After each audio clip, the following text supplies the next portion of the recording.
আমরা এর আগে বিভিন্ন সময় দেখেছি যে বিশেষত কয়েকটি মিডিয়া রয়েছে, তারা জুলাই গণ অভ্যুত্থানের নেতাকর্মীর নামে কোনো কিছু পেলেই সেটা সত্য মিথ্যা যাচাই না করে সেটা মিডিয়া ঢালাওভাবে প্রচার করে এবং সামনে নির্বাচনকে সামনে রেখে এটা কিন্তু একটা পরিকল্পিত একটা চক্রান্ত হচ্ছে। জুলাই গণ অভ্যুত্থানের নেতাকর্মীদেরকে সারা দেশে চাঁদাবাজ দুর্নীতিবাজ হিসেবে চিত্রিত করার জন্যই এই ধরনের মিডিয়া দ্বারা পরিকল্পনা করা হচ্ছে এবং এটা কিন্তু বাংলাদেশের জনগণ জানে 5ই আগস্টের পরে কারা চাঁদাবাজি করেছে, কারা দুর্নীতি করেছে, কারা জমি দখল করেছে। সেই ঘটনাকে লুকানোর জন্য, প্রকৃত চাঁদাবাজদেরকে লুকানোর জন্য জুলাই গণ অভ্যুত্থানের নেতাকর্মীদের উপরে এই ধরনের মিথ্যা দোষারোপ করার চেষ্টা করা হচ্ছে এবং যে সকল মিডিয়া এই কাজগুলো করছে, নামই বলতে পারি, ধরেন কালের কণ্ঠ, কালবেলা,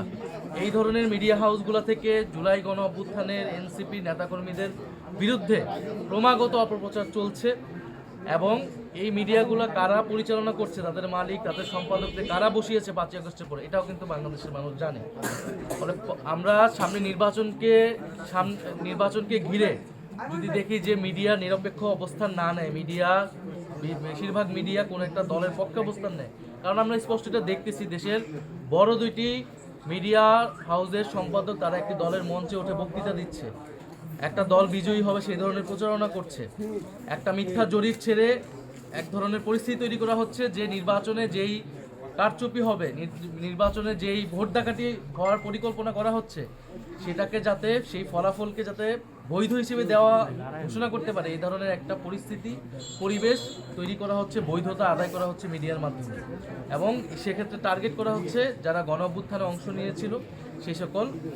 ছাত্রনেতাদের, সেই সকল মানুষদেরকে। আমরা স্পষ্টভাবে বলতে চাই এই ধরনের পরিকল্পনা যারা করতেছে তারা সফল হবে না এবং মিডিয়ার ভাইদের প্রতি আমাদের অনুরোধ থাকবে, সাংবাদিক ভাইদের প্রতি অনুরোধ থাকবে, মিডিয়া হাউসদের প্রতি অনুরোধ থাকবে, আপনারা নিরপেক্ষ অবস্থান নিন, আপনারা সত্যটা প্রচার করুন এবং বাংলাদেশের নাগরিকরা, জুলাই গণ অভ্যুত্থানের নেতাকর্মীরা যাতে আইন, আদালত, পুলিশ প্রশাসন সব জায়গায় একটা ন্যায় বিচার পায়। আমরা কোনো অতিরিক্ত সুযোগ সুবিধা চাই না, আমরা চাই সবার সাথে যাতে ন্যায় বিচারটা করা হয়। সে গণ অভ্যুত্থানে অংশগ্রহণ করতে দেখেই তার প্রতি যাতে কোনো বিষাদগার না করা হয়, প্রশাসন যাতে তার বিরুদ্ধে কোনো অবস্থান না নেয়। আমরা চাই প্রকৃত ন্যায় বিচার এবং নিরপেক্ষতা তৈরি হোক, সেটা মিডিয়ার মাধ্যমে তৈরি হোক, সেটা পুলিশ প্রশাসন সব জায়গায় তৈরি হোক।